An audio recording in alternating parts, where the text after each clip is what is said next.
2020-ci il sentyabrın 7-sində Sabunçu rayon polis idarəsinə könüllü təslim olan İmişli şəhər sakini Abbas Abbasov Maştağa qəsəbəsində qaynatasının evində həyat yoldaşı Fərqanə Abbasovaya öldürmək məqsədi ilə bıçaqla çoxsaylı xəsarətlər yetirdiyini bildirib. Araşdırma zamanı qadının ağır vəziyyətdə xəstəxanaya çatdırılması və həkimlərin müdaxiləsi nəticəsində həyatının xilas olunması məlum olub. Saxlanılan şəxs arvadını ondan xəbərsiz boşanmaq üçün rayon məhkəməsinə müraciət etdiyi üçün vurduğunu qeyd edib. 2020-ci il sentyabrın 7-sində Daxili İşlər Nazirliyinin 102 xidmətinə Sabunçu rayonunun Maştağa qəsəbəsində Fərqanə Abbasovanın həyat yoldaşı tərəfindən bıçaqlanması barədə məlumat verilib. Hadisə yerinə cəlb olunan 14-cü polis bölməsinin əməkdaşlarına məlum olub ki, yaralanan qadını təcili tibbi yardım briqadası 3 saylı şəhər klinik xəstəxanasına aparıb. Həmin ərəfədə cinayəti törədən Abbas Abbasov könüllü Sabunçu rayon polis idarəsinə gələrək təslim olub. Baxış protokolundan görünüb ki, hadisə yeri Maştağa qəsəbəsi, Xanlar küçəsi, ev 137-dir. Həyətyanı sahədə, evin dəhlizində və yataq otağında qan ləkələrinin olması müəyyən edilib. Evin eyvanında dəstəyi qara rəngli, üzərində xırda qan ləkələri olan bıçaq tapılıb. Sabunçu rayon prokurorluğunda Cinayət Məcəlləsinin 29.120.1-ci qəsdən adam öldürməyə cəhd maddəsi ilə cinayət işi başlanılıb. Məhkəmə tibbi ekspertizasının rəyinə görə Fərqanə Abbasovanın bədən səthində 5 ədəd dəşilmiş, kəsilmiş yara aşkar edilib. İstintaqla müəyyən edilib ki, Abbas Abbasov 2005-ci ildən rəsmi nikahda olduğu həyat yoldaşı Fərqanə Abbasova ilə İmişli rayonunda birgə yaşadıkları müddətdə mütəmmadi spirtli içki qəbul edib, sərxoş vəziyyətdə evə gələrək heç bir əsas olmadan qısqanclıq zəminində onunla mübahisə edib. 2019-cu ilin oktyabr ayında müalicə olunduğu İran İslam Respublikasından geri qayıtdıqdan sonra qadın Maştağa qəsəbəsində yerləşən ata evinə köçüb, orada yaşayıb. Abbas münasibətlərinin yenidən bərpa olunmasına və barışmalarına cəhd etsə də, Fərqanə onunla yaşamaqdan imtina edərək boşanmaq istəyib. Arvadını qısqanclıq niyyəti ilə öldürmək qərarına gələn Abbasov, məişət təyinatlı mətbəx bıçağı ilə silahlanaraq 2020-ci il sentyabrın 6-sı saat 21 radələrində qaynatasının evinə gəlib. Hasardan tullanıb həyətə girərək evdəki söhbətləri dinləməkdən ötürü dama qalxıb puskuda dayanıb. Ayın 7-si saat 16 radələrində cinayətkar niyyətini həyata keçirməkdən ötürü eyvana tullanaraq cebindən bıçağı çıxarıb və dəhlizdə dayanmış qadına zor tətbiq etməklə içəri daxil olub. Səsküyə gəlmiş sonuncunun bacısı Vəfa Abbasovanın gözləri qarşısında rəhimsizliklə əvvəlcə ayaq üstə, sonra isə arxası üstə yerə yıxılmış vəziyyətdə bədəninə çoxsaylı xəsarətlər yetirib. Arvadının hərəkətsiz vəziyyətdə qaldığını görərək onun öldüyünü zənn edib və hadisə yerindən qaçıb. Fərqanə Abbasova vaxtında xəstəxanaya çatdırılaraq orada ixtisaslı tibbi yardım göstərilməklə həyatı xilas olduğundan Abbas Abbasov iradəsindən asılı olmayan səbəblərə görə cinayət əməlini başa çatdıra bilməyib. İş üzrə dindirilmiş Abbas Abbasov bildirib ki, həyat yoldaşını öldürmək məqsədi ilə bıçaqlayıb. Dəfələrlə onunla barışmasını xahiş etsə də, Fərqanə buna məhəl qoymayıb, onunla kobud rəftar edib. Bu səbəbdən də bezib cinayət törədib. Arvadının pis hərəkətini görməsə də onu daim qısqanıb. 2019-cu il oktyabrın 5-də müalicə məqsədi ilə qohumları ilə birlikdə İran İslam Respublikasına getməsi üçün həyat yoldaşını Bakı şəhərinə, atasının yaşadığı evə gətirib. Ayın 9-unda onlar İrana gediblər və 17-sində oradan qayıdıblar. Həmin gün onu yaşadıkları İmişli şəhərinə aparmaq üçün Bakıya gəlib. Lakin Fərqanənin valideynləri qızlarını İmişliyə aparmağa icazə verməyiblər. Ona spirtli içkini tərk edəcəyi halda Fərqanəni evə apara biləcəyini deyiblər. Bundan sonra qaynatası onun narkotik tərkibli dərmanlar qəbul etməyi ilə bağlı şayələr yayıb. Buna görə bir neçə dəfə onunla mübahisə edib. 2020-ci il fevralın 25-də həyat yoldaşı ondan xəbərsiz boşanmaq üçün Sabunçu rayon məhkəməsinə müraciət edib. O bunu yalnız martın 17-sində bilib. Bütün bunlara qaynatasının səbəb olduğunu düşünərək ayın 18-də onu öldürmək üçün bıçaqla evinə yollanıb. Həyətə daxil olanda qaynatasının evdə olmadığını öyrənib. Əlində bıçaq görən Fərqanə huşunu itirərək yerə yıxılıb. Bunu görüb bıçağı yerə tullayıb və təcili tibbi yardıma zəng edib. Bir neçə dəqiqədən sonra heyətə polis əməkdaşları gəliblər. Sabunçu rayon məhkəməsinin qərarı ilə 20 gün müddətinə inzibati qaydada həbs edilib. Arvadının ata-anası haqqında həqiqətə uyğun olmayan söhbətləri danışdıqları üçün daha da qıcıqlanıb. Bunlara son qoymaqdan ötürü Fərqanəni öldürmək məqsədi ilə sentyabrın 6-sında Bakıya gəlib. Maçdağı qəsəbəsində yerləşən mağazadan mətbəx bıçağı alaraq qaynatasının heyətinə daxil olub. Barəsində nə danışdıqlarını öyrənmək üçün evin damına qalxaraq orada gizlənib. Həmin ünvana nə məqsədlə getmiş öldürmək? Bu ünvan kimə məxsusdur bu ev? Bura nə məqsədlə gəlmişdiniz? Nə vaxt gəlmişdiniz? Saat neçədə gəlmişdiniz? Bu barədə ətraflı bizə məlumat verin. Ünvanın qaynatamın evini, arvadı da burada yaşayır. Hansı tarixdə? 6-sı sentyabr. Necə girdin içəri? Onu bir göstər bizə. Yoldan hazırdan çıxdım. Həyətlə getdim evə sarı. Evə sarı getdin, hardan girdin içəri? Yürü balkonda, təkən. Bu stol burada idi həmin Stol burada ya, qoydum stola, oradan şeyin ayağına. Hepsini raşatqanı, qalxıldım, çıxdım yuxarı. Evin çardağına çıxdı. Ayın 7-sində bıçağı çıxararaq yataq otağında olan Fərqanənin üzərinə gedib. İlk zərbələri ayaq nahiyəsindən vurub. Müqavimət göstərmədiyini görərək yaxasından tutub və bədəninin müxtəlif nahiyələrinə xəsarətlər yetirməkdə davam edib. Saat 7-8 arasında düşdün aşağı yenidən. Nəyə görə düşdün? Düşdüm, gördüm qapı açıq. Nə gördün də? Gördüm bağıldı, yenə də qalxdım yuxarı. Yenə də eyni qaydada qalxdın yuxarı. Yenə hansı müddətdə gözlədin orada? Gözlədim, dedim, o qızı silmişəm, qızıla. Dedim, oğlan, iki oğlum görməsinlər, nətər öldürəcək. Onlar gözlədim ki, çölə çıxdılar, vaxtlarını bilən futbol oynuyorlar. Onlar çıxdılar çölə, asa bilmədim. Möhkəm basmışdım, asa bilmədim. Sonra uşaqlar gəldilər, təzəni saxladım. Uşaqlar oturdular burada. Sonra gözlədim, təzəni ikinci dəfə uşaqlar oynama girəndə, ikisi də bilgiləndim. Ondan sonra qalxızdım, arvad telefonla danışdım, mənə tərqi edildi səhvlə. Mən haqqında yaxşı danışırdım, kimlə tabii. Səhvliydin, bu sözü ironya ilə deyirsiniz, yəni nə danışırdınız? Nə bilməyim, pis danışırdı da mən haqqında. Yəni sənin əleyhinə danışırdın, telefondan başqa adam... Qaynana. Qaynana danışırdı, aydındır. Qapağı ondan sonra götürdün, saat neçə idi aşağı düşəndə? 4-5'e qalmış. 5'e qalmış aradasa. Düşdün aşağı. Sonra nə edin? Hansı hərəkətlərlə? Düşdüm aşağı, düşdüm. Ramona qapıya qaçdım. Qapı açıq idi həmin. Qapı açıq idi. Hə, qaçıq. Birimdən qapını bağlayıb. Girdim içəri, gördüm arvad oturub. Keçək göstər bizə. Evin bu dəhliz hissəsinə daxil oldun. Kim var idi dəhlizdə həmin vaxtı? Qaynanam idi, iplə bağlısın. Yoldaşın deməli Fərqanə bu qapıdan çıxdı. Hə, qapı açıq idi, çıxdı. Aha, sən nə edin? Orada heç kimində deyəcəm. Girdim üstünə. Qapı açıq idi. Burada başladı yalvarmağa.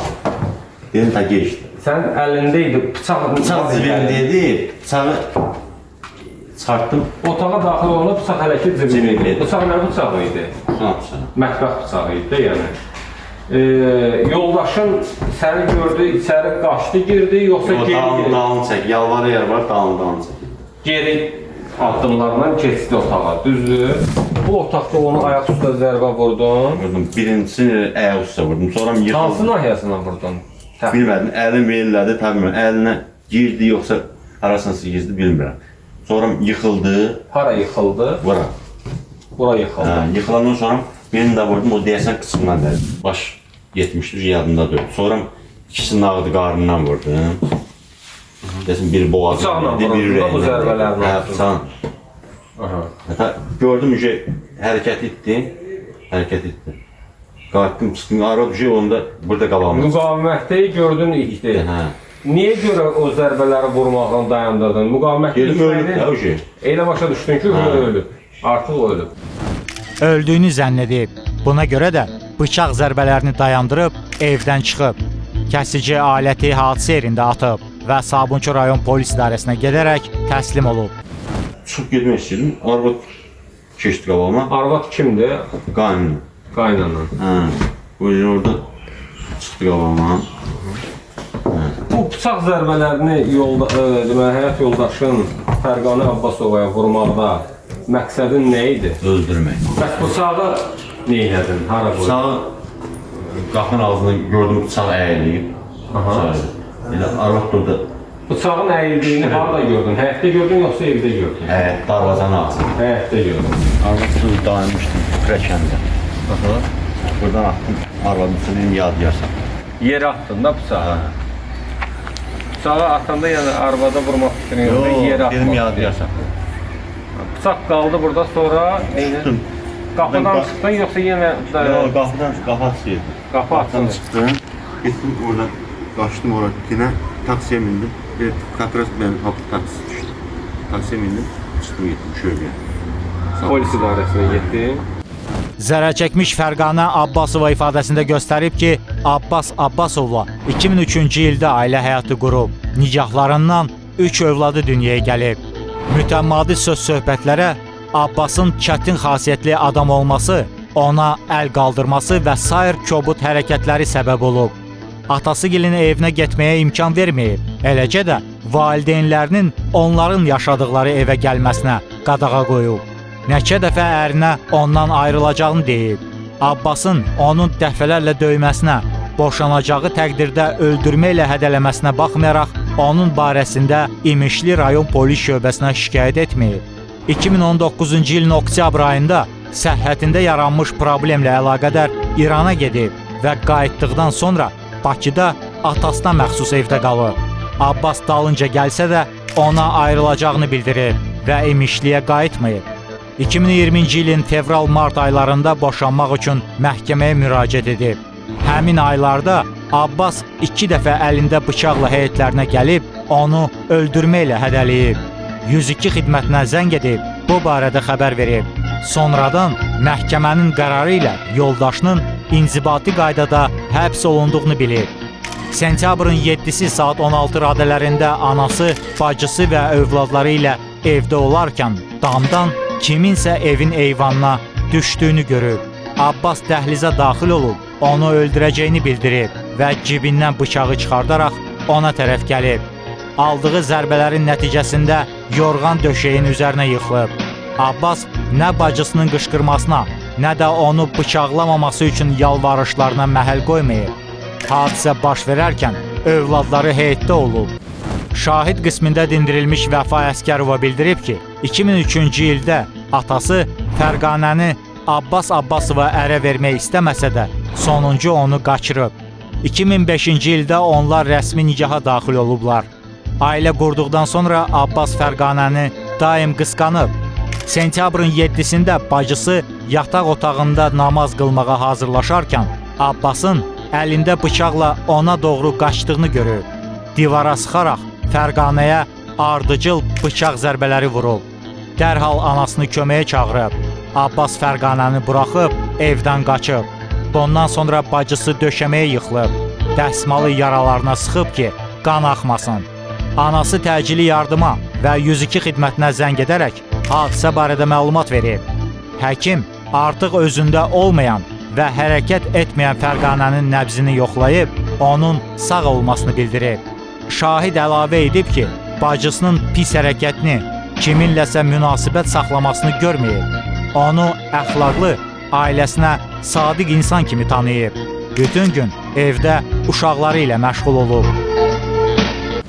Məhkəmə iclasında Abbas Abbasov ittiham üzrə özünü təqsirli bilib.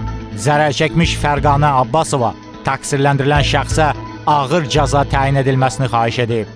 Məhkəmə hesab edib ki, Abbasovun əməli İbtidai İstintaq orqanı tərəfindən Cinayət Məcəlləsinin 29.120.2.4-cü xüsusi amansızlıqla qəsdən adam öldürməyə cəhd və 157.2-ci Azərbaycan Respublikasının qanunları ilə müəyyən edilmiş əsaslar olmadan mənzildə yaşayanın iradəsi ziddinə zor tətbiq etməklə mənzilə daxil olma maddələri ilə düzgün tövsif edilib. O həmin maddələrlə təqsirli bilinməli və cəzalandırılmalıdır. 2021-ci il aprelin 8-də Bakı Ağır Cinayətlər Məhkəməsinin hökmü ilə Abbas Abbasov cəzasını ciddi rejimli cəza çəkmə müəssisəsində çəkməklə 12 il müddətinə azadlıqdan məhrum olunub.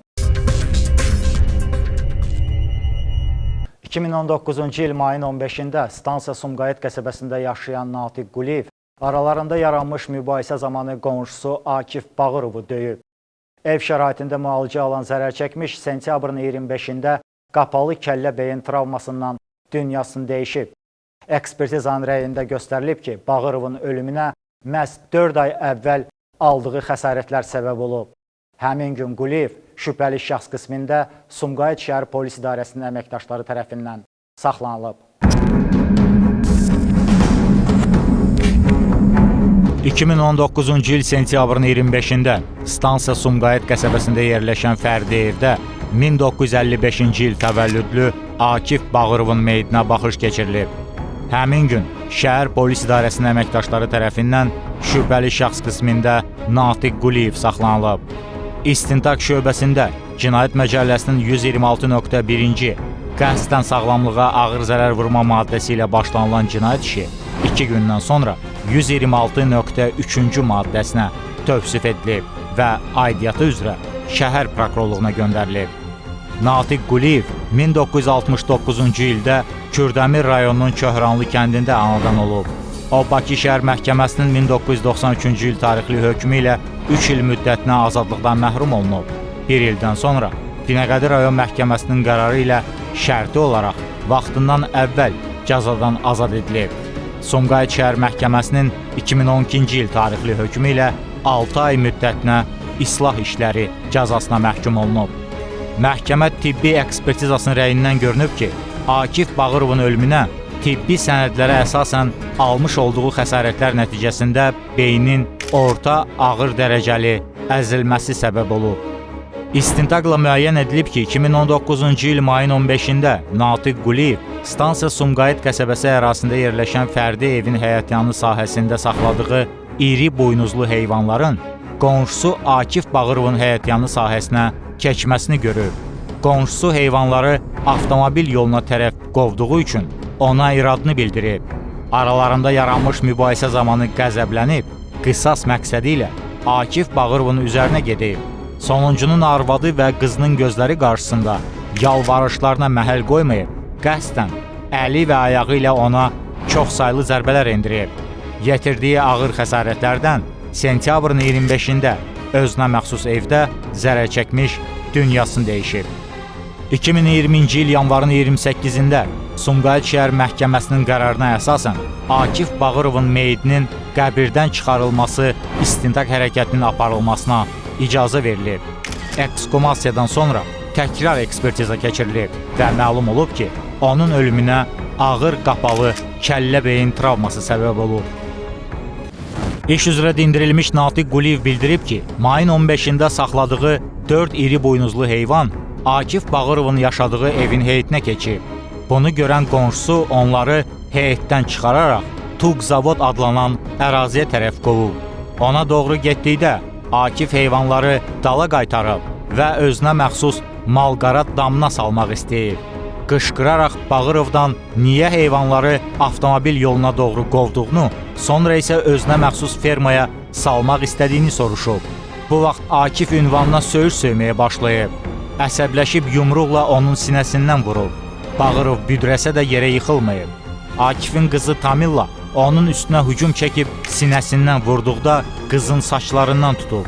Arxasında dayanmış Bağırov yerdən götürdüyü daş parçası ilə baş nahiyəsinə möhkəm zərbə endirib. Tamillanı yerə yıxdıqdan sonra Akifə yaxınlaşıb və sinəsinə əlavə zərbələr vurub. Atasının köməyinə oğlu Zamiq Bağırov gələrək onu döyməyə başlayıb. Zamiq əvvəlcə onu yumruqla, sonra isə yerdən götürdüyü daşla vurub. Ardınca ona kəllə atıb və burnu həmin zərbədən möhkəm əzilib. Bundan sonra arvadı Xuraman yaxınlaşaraq onu evə aparıb. Natiq Quliyev əlavə edib ki, hadisə vaxtı qonşusunu möhkəm vurmayıb, oğluna isə ümumiyyətlə xəsarət yetirməyib. Əksinə, Akif Bağırov və övladları onu döyüblər. Qonşusu müxtəlif xəstəliklərdən əziyyət çəkib. Ölümü ilə onun hərəkətləri arasında heç bir əlaqə olmayıb. Akif Bağırov həkimlər tərəfindən qoyulmuş səhv diaqnoz və aparılmış müalicə nəticəsində vəfat edib. Zərər çəkmiş şəxsin hüquqi varisi İradə Bağırova ifadəsində göstərib ki, stansiya Sumqayıt qəsəbəsində Natiq Quliyev öz ailəsi ilə onlardan təxminən 100 metr aralıda yaşayıb. Əvvəllər mehriban münasibətləri olub, lakin son dövrdə Natiqin saxladığı malqara onların heyitinə keçdiyindən əri Akiflə aralarında mübahisələr yaranıb. Mayın 15-də ailə üzvləri ilə birlikdə evdə olanda qonşularına məxsus 4 baş iri buynuzlu heyvanın yenidən onların heyitinə keçdiklərini görüb və bu barədə yoldaşına xəbər verib. Akif heyvanları heyitdən çıxararaq üzü magistral yola tərəf qovduqda Natiq qaça-qaça gəlib niyə belə etdiyini soruşub. Bir-birlərini söyüb təhqir etdikdən sonra əlbəyaxa dava başlayıb. Natiq Akifin başına yumruqla zərbələr endirəndə əri bunun təsirindən yerə yıxılıb. Oğlu Zamiq atası ilə bacısının döyüldüyünü görüb Natiqin üzərinə gedib və onunla əlbəyaxa olub. Natiq yerdən götürdüyü şüşə parçası ilə Zamiqə zərbə vurub və onun barmaqlarını zədələyib. Bu zaman o qışqıraraq yerdə hərəkətsiz vəziyyətdə qalan Akifin halının pis olduğunu deyib və təcili tibbi yardım çağırılmasını xahiş edib. Yoldaşının vəziyyəti pis olduğuna görə onu xəstəxananın reanimasiya şöbəsinə yerləşdiriblər. 2 həftə orada qaldıqdan sonra maddi cəhətdən çətinlik yarandığı üçün Akifi xəstəxanadan çıxarıb evə gətiriblər və müalicəsini davam ediblər. Amma aldığı xəsarətlər ağır olduğundan ərinə kömək etmək mümkün olmayıb və sentyabrın 25-də o yaşadıqları evdə keçinib. İradə Bağırova əlavə edib ki, yoldaşının hər hansı xəstəliyi olmayıb. Bu hadisəyə görə oğlu Zamiq barəsində Cinayət Məcəlləsinin 128-ci maddəsi ilə cinayət işi başlanılıb və o, Sumqayıt Şəhər Məhkəməsinin hökmü ilə məhkum olunub. Məhkəmə iclasında Natiq Quliyev ittiham üzrə özünü təqsirli bilməyib və barəsində bəraət hökmünün çıxarılmasını xahiş edib. Zərər çəkmiş şəxsin hüquqi varisi təqsirləndirilən şəxslə barışmadığını bildirərək ona ağır cəza təyin edilməsini istəyib. Məhkəmə ittihamın əsaslı həlli üçün əhəmiyyət kəsb edən bütün hallara və sübutlara qiymət verərək nəticəyə gəlib ki, Natiq Quliyev həqiqətən də Cinayət Məcəlləsinin 126.3-cü qəsdən sağlamlığa ağır zərər vurma, ehtiyatsızlıqdan zərər çəkmiş şəxsin ölümünə səbəb olduqda və 128-ci qəsdən sağlamlığa yüngül zərər vurma maddələrində nəzərdə tutulmuş cinayət əməllərini törədib. Odur ki, o həmin maddələrin sanksiyası həddində cəzalandırılmalıdır. 2020-ci il iyunun 18-də Bakı Ağır Cinayətlər Məhkəməsinin hökmü ilə Natiq Quliyev 10 ilə 6 ay müddətinə azadlıqdan məhrum olunub.